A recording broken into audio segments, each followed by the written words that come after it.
Matric আৰু HS উত্তীৰ্ণ মেধাৱী ছাত্ৰ ছাত্ৰীসকলৰ বাবে এই মুহূৰ্তৰ এটা ডাঙৰ খবৰ।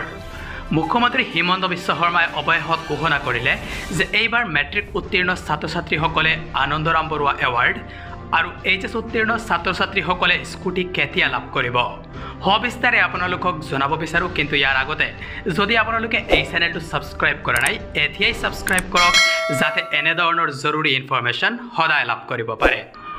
আপোনালোক সকলোৱে জানে যে মেট্ৰিকত ৭৫% বা তাতকৈ বেছি পাৰ্চেণ্টেজ লাভ কৰা ছাত্ৰ ছাত্ৰীসকলকে অসম চৰকাৰে আনন্দৰাম বৰুৱা এৱাৰ্ডৰ অধীনত ১৫,০০০কৈ টকা প্ৰদান কৰে।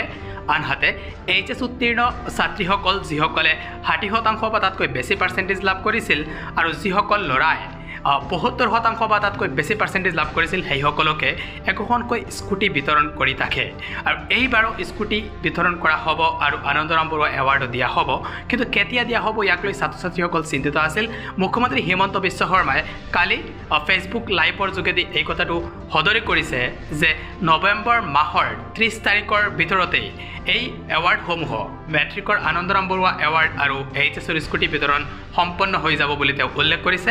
আমাৰ হাতত মুখ্যমন্ত্ৰী হিমন্ত বিশ্ব শৰ্মাৰ মন্তব্য আছে, আপোনালোকক শুনাই লৈছোঁ। আমি প্ৰত্যেক বছৰে আনন্দৰাম বৰুৱা বঁটা দিওঁ উচ্চ মাধ্যমিক পৰীক্ষাত ভাল ৰিজাল্ট কৰা ষ্টুডেণ্টসকলক আৰু হায়াৰ ছেকেণ্ডাৰী ছোৱালীসকলক ফাৰ্ষ্ট ডিভিজন পালে আৰু ষ্টাৰ পালে ল'ৰাসকলক আমি স্কুটি দিওঁ। এই দুইখন আঁচনিৰ সুবিধা আমি যাতে ৩০ নৱেম্বৰৰ আগতে ছাত্ৰ ছাত্ৰীসকলক দিব পাৰোঁ তাৰ বাবে আজি আমি আৰু দুখন মিটিং কৰিছিলোঁ।